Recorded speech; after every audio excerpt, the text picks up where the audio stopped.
मोहम्मद सुलेमान साहब भी हमारे साथ जुड़े हुए हैं। आपका स्वागत है हमारी इस डिबेट में। सुलेमान साहब, all India Muslim personal law board क्या समझता है, क्योंकि भारत में हक और हुकूक देने का जो रास्ता है वो संविधान है, तो ऐसे में शरीयत को ऊपर बताना कितना जायज, और अगर शरीयत ही चलेगी तो फिर संविधान के जरिए हक मुसलमान कैसे मांग पाएगा? देखिए, संविधान और शरीयत में कहीं टकराव नहीं है।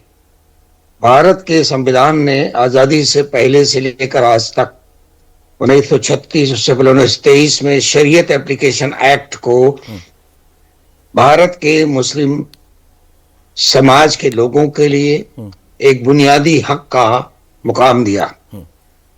भारत के दस्तूर बन जाने के बाद 1950 से आज तक भारत के संविधान ने, भारत ने मुसलमानों के लिए उनके मजहबी दीनी मसाइल को हल करने के लिए, उनके माशरती मामलात को चलाने और संभालने और सुधारने के लिए शरीयत को रिकॉग्नाइज किया है, मान्यता दी है, और ये मौलिक अधिकारों में है, भारत के प्रेम्बल में है, प्रस्तावना में है। और इसलिए भारत के इस संविधान की इस रूह को समझना चाहिए कि हम भारत के लोग, कौन भारत के लोग? जहां डाइवर्सिटी में यूनिटी है। अब डाइवर्सिटी क्या है, विविधताएं क्या है? वो धार्मिक मान्यताओं की विविधताएं भी हैं, खान पान की विविधताएं हैं।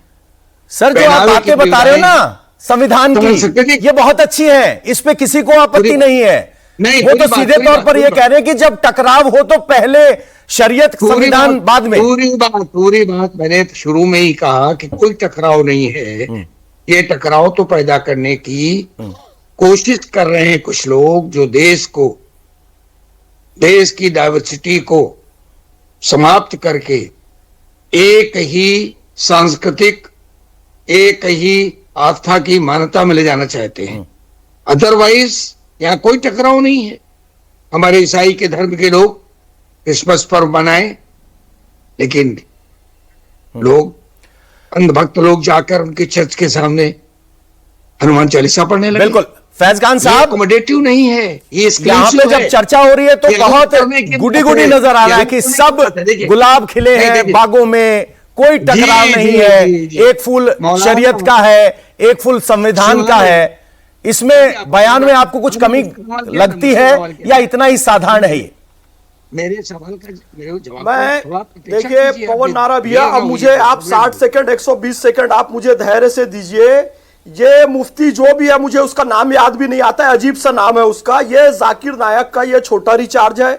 जाकिर नायक इस्लाम धर्म के प्रचार के नाम पे यहाँ काम करता रहा, आखिर में आतंकवादी गतिविधियों को उसने प्रश्रय दिया, उसका स्लीपर सेल बना, अभी डिपोर्ट कर दिया गया है, वो मलेशिया में रह रहा है। ये भी कहीं मलेशिया से पीएचडी कर रहा है, और इसका स्टेटमेंट बिल्कुल संविधान के खिलाफ है, भारत के लोकतंत्र के खिलाफ है, और आतंकी गतिविधियों को सपोर्ट करने वाला है। संविधान नहीं मानेगा कह रहा है, सुप्रीम कोर्ट नहीं मानेगा कह रहा है, डेमोक्रेसी नहीं मानेगा कह रहा है, धर्मनिरपेक्षता नहीं मानेगा कह रहा है। ये कह रहा है मैं शरीयत मानूंगा, यानी कि वही भावना।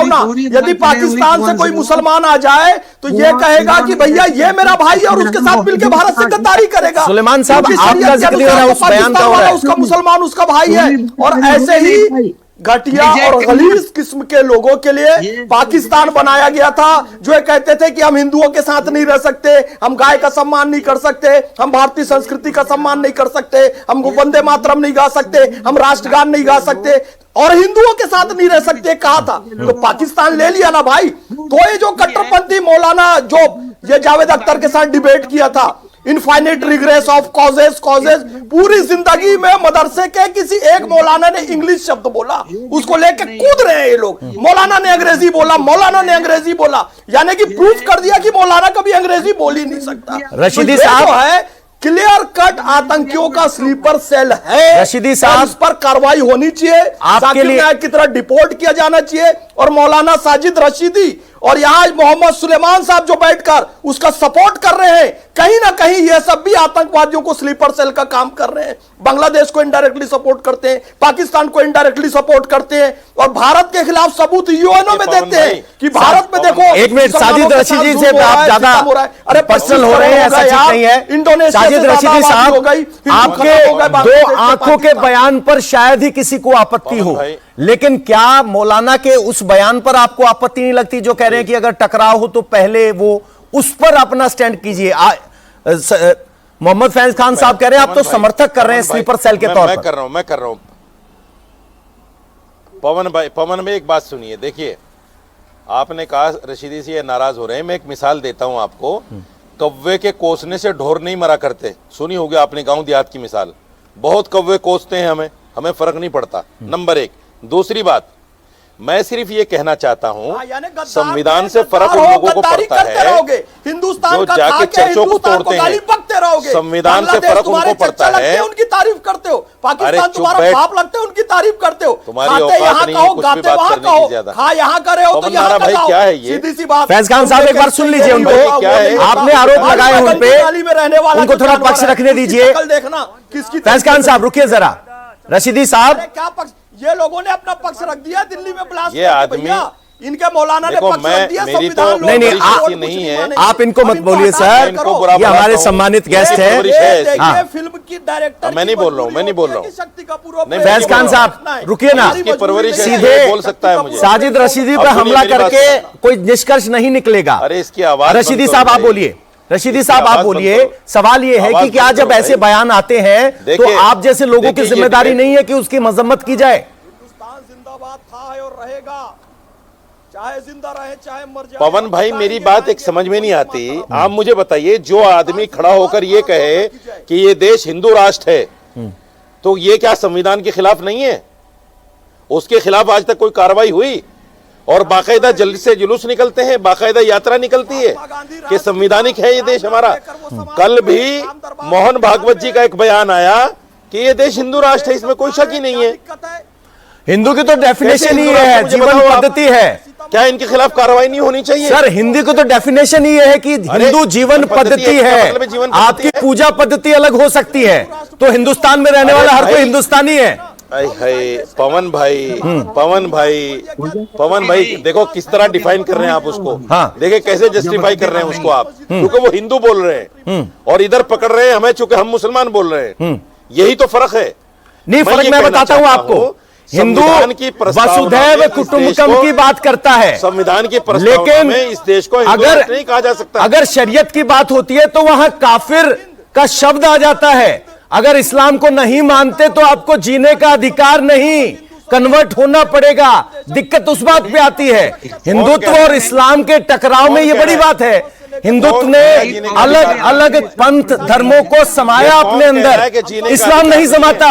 अब बोलिए आप। पवन जी आप सुनिए, अरे भाई बोल रहे हैं, ये कौन कह रहा है कि जीने का अधिकार नहीं है? सऊदी में मुसलमान रहते हैं, बांग्लादेश कतर में मुसलमान रहते हैं, बहरीन में मुसलमान रहते हैं, दुबई में मुसलमान रहते हैं, ओमान में हिंदू रहते हैं, सारे मुस्लिम मुल्कों में हिंदू रहते हैं। कौन भगा रहा है उनको? बताइए कौन भगा रहा है? कोई नहीं भगाता उनको।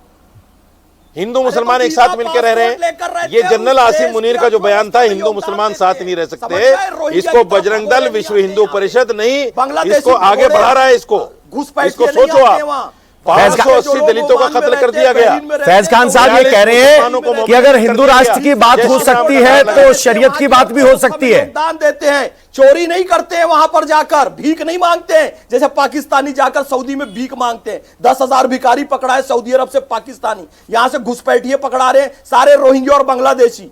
भारतीय यदि गल्फ में रहते हैं तो वहां की अर्थव्यवस्था में योगदान देते हैं, चोरी करने नहीं जाते हैं जैसे कि रोहिंग्या बांग्लादेशी आते हैं।